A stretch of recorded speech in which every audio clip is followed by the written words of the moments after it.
தமிழர்களின் number 1 choice Tamil matrimony. சட்டமன்ற உறுப்பினர்கள் தேர்வு செய்யப்பட்ட போது கட்சியினுடைய தலைவர், துணைத் தலைவர், கொறடா யார் என்பதை கட்சியினுடைய தலைவராக அப்பொழுது இருந்த திரு ஜி.கே. மணி அவர்கள் கடிதம் கொடுத்தார்.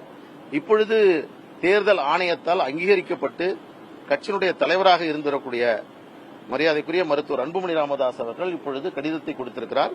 சட்டமன்ற உறுப்பினர்களோடு நாங்கள் இந்த கடிதத்தை இப்பொழுது கொடுத்திருக்கிறோம். எல்லாரும் இல்ல நீங்க கட்சி தலைவர் தான். அதாவது கடிதம் ஒரு சட்டமன்ற உறுப்பினர்கள் கூடி முடிவெடுத்து அந்த தகவலை கட்சியினுடைய தலைவர் தெரிவிக்க வேண்டும். அதெல்லாம் நம்ம சரியா முறையா தான் நாம செஞ்சிருக்கோம்.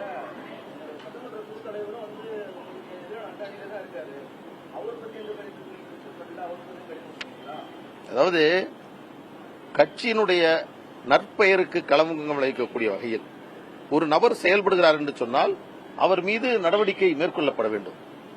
அவர் நீக்கப்பட்டதற்கு பிறகு கூட நீங்க நல்லா கவனிச்சிருப்பீங்க, இன்றைக்கு இன்றும் நேற்றும் ஊடகங்கள் பெரிய அளவில் அருள் அவருடைய நீக்கம் தொடர்பான செய்திகள் வெளியிட்டிருக்கிறார்கள்.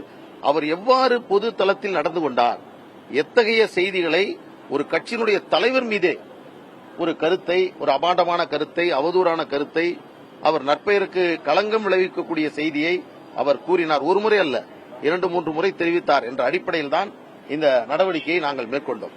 அவர் நீக்கப்பட்டதற்கு பிறகும் என்னை நீக்குவதற்கு யாருக்கும் அதிகாரம் இல்லை, நான் யாருக்கும் கட்டுப்பட்டவன் அல்ல, நான் மருத்துவர் ஐயா அவர்களுக்கு மட்டும்தான் கட்டுப்பட்டவன், ஆனால் அவருக்கு பிறகு நான் மருத்துவர் சின்னையா அவர்களுக்கு கட்டுப்பட்டவன் என்றெல்லாம் அவர் குழப்பிக் கொண்டிருக்கிறார். பாட்டாளி மக்கள் கட்சி என்பது கட்சியினுடைய விதிகளின்படி செயல்பட்டுக் கொண்டிருக்கக்கூடிய ஒரு அமைப்பு. இந்த விதியில ஒழுங்கு நடவடிக்கை குழு விதி 23 இருக்கு. ஒழுங்கு நடவடிக்கை ஒரு நபர், ஒரு கட்சியில் இருக்கக்கூடிய எந்த நிலையில் இருக்கக்கூடிய பொறுப்பாளரும் நிர்வாகியும் கட்சியினுடைய உறுப்பினரும் தவறு செய்தால் அவர் மீது நடவடிக்கை எடுப்பதற்காக ஒழுங்கு நடவடிக்கை குழு விசாரணை மேற்கொண்டு அதன் அடிப்படையில் முடிவெடுக்கும். இதை நீக்குவதற்கு தனிநபர் யாருக்கும் எந்த அதிகாரமும் கிடையாது. ஒரு ஜனநாயக கட்சி. நேற்று கூட மருத்துவர் ஐயா அவர்கள் ஒரு செய்தியை சொன்னார். பத்திரிகையாளர்கள் கேட்டாங்க, வரக்கூடிய தேர்தலில் யாரோடு நீங்கள் கூட்டணி வைக்கப் போகிறீர்கள் என்று கேட்டபோது நேற்று கூட மருத்துவர் ஐயா அவர்கள் சொன்னார், எங்களுடைய கட்சியினுடைய பொதுக்குழு கூடி முடிவு செய்யும் என்று சொன்னார். கட்சியினுடைய பொதுக்குழு கூடி முடிவு செய்யும் என்று சொன்னால் கட்சியினுடைய பொதுக்குழுவை யார் கூட்ட முடியும்? விதிகளின்படி நான் சொல்றேன். நான் தற்பொழுது உங்கள்கிட்ட பேசுறது வழக்கறிஞராக. எங்கள் மருத்துவர் ஐயா மீது மிகுந்த மரியாதையும் அவர் மீது பேரன்பும் கொண்டவன் நாங்கள்.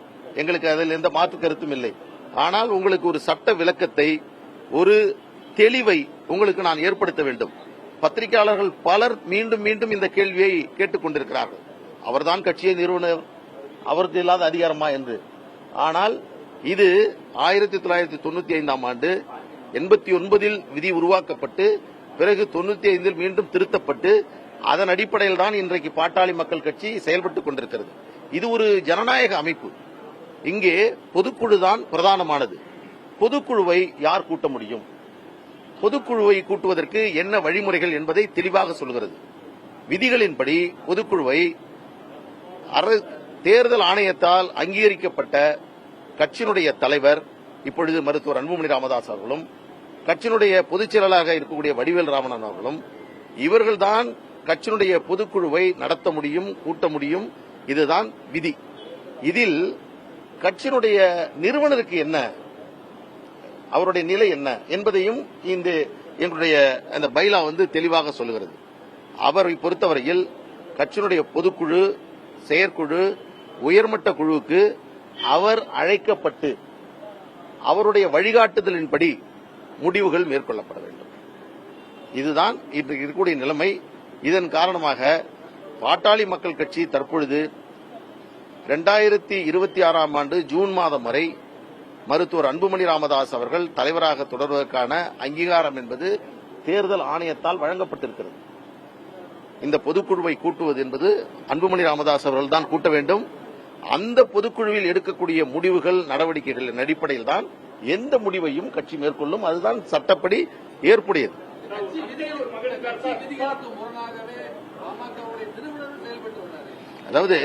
அதாவது நான் என்ன சொல்றேன்னா, நாங்கள் எங்கள் ஐயாவை நிறுவனரை ஒரு தலைவராக அதைவிட உயர்ந்த ஸ்தானத்தில் பார்த்துக் கொண்டிருக்கிறோம். ஆனால் நாங்கள் சொல்லக்கூடிய கருத்து என்பது பாட்டாளி மக்கள் கட்சியை காப்பாற்றியாக வேண்டும். எங்கள் மருத்துவர் ஐயாவுடைய நோக்கத்தை, கொள்கையை பாதுகாத்தாக வேண்டும். இந்த கட்சியை ஒரு பலமான ஒரு இயக்கமாக மாற்றியாக வேண்டும் என்பதற்காக நீங்கள் சொல்லக்கூடிய எல்லா கேள்விகளுக்கும் நான் பதில் சொன்னேன் என்று சொன்னால் அது முறையாக அமைந்து விடாது. ஏனென்றால் நாங்கள் சொல்லக்கூடிய எந்த கருத்தும் எங்கள் ஐயாவினுடைய புகழுக்கும் அவருடைய நற்பெயருக்கும் எந்த பாதிப்பும் வந்துவிடாத வகையில் மிக கவனமாக, பாதுகாப்பாக, முன்னெச்சரிக்கையோடு உங்களிடம் நாங்கள் பேசிக் கொண்டிருக்கிறோம். எனவே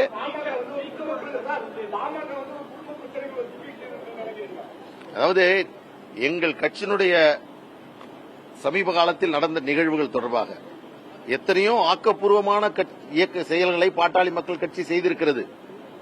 நிதிநிலை அறிக்கையை வெளியிட்டிருக்கிறோம். 40க்கும் மேற்பட்ட ஆவணங்களை வெளியிட்டிருக்கிறோம். மக்கள் பிரச்சனைகளை முன்வைத்து பல்வேறு போராட்டங்களை நடத்தியிருக்கிறோம். ஆனால் அவற்றையெல்லாம் பெரிதளவில் விவாதிக்காத, பேசாத, அதை மக்களிடம் கொண்டு செல்லாத ஊடகங்கள் கடந்த ஒரு மாத காலமாக நீங்கள் எந்த அளவிற்கு இதற்கு முக்கிய நேத்து நான் ஒரு செய்தி பார்த்தா, செய்தி மொத்தம் என்னன்னா பாட்டாளி மக்கள் கட்சியோட 17 செய்தி வந்திருந்தது. இது வளர்ச்சி பாதையை நோக்கி தான் போயிட்டு இருக்கு. பாமக சட்டமன்ற குழு கொறடா அருளை மாற்றக் கோரி பாமக எம்எல்ஏக்கள் சபாநாயகரை சந்தித்து மனு அளித்திருக்கிறார்கள். பாமக எம்எல்ஏக்கள் வெங்கடேஸ்வரன், சதாசிவம், மயிலம் சிவகுமார் மற்றும் வழக்கறிஞர் பாலு ஆகியோர் சந்தித்து மனு அளித்திருந்தார்கள். புதிய கொறடாவாக மயிலம் எம்எல்ஏ சிவகுமாரை நியமிக்கவும் அவர்கள் வலியுறுத்தியிருந்தார்கள். இந்நிலையில் அவர்கள் அனைவரும் கூட்டாக செய்தியாளர்களை சந்தித்திருக்கிறார்கள். வழக்கறிஞர் பாலு பேசியிருந்தார். சபாநாயகரை அப்பாவுவை சந்தித்து மனு அளித்தது தலைவர் அன்புமணியின் ஒப்புதலின் பேரில்தான் என்று அவர் தெரிவித்திருந்தார். அதிகாரம் குறித்தும் அவர் விளக்கியிருக்கிறார். பொதுக்குழுவால் தேர்ந்தெடுக்கப்பட்ட தலைவராகிய அன்புமணிக்குதான் அந்த அதிகாரம் உள்ளது என்று சட்ட விதிகளின்படி அவர் விளக்கியிருக்கிறார். அதனை பார்த்தோம். தமிழர்களின் நம்பர் 1 சாய்ஸ் தமிழ் மேட்ரிமோனி.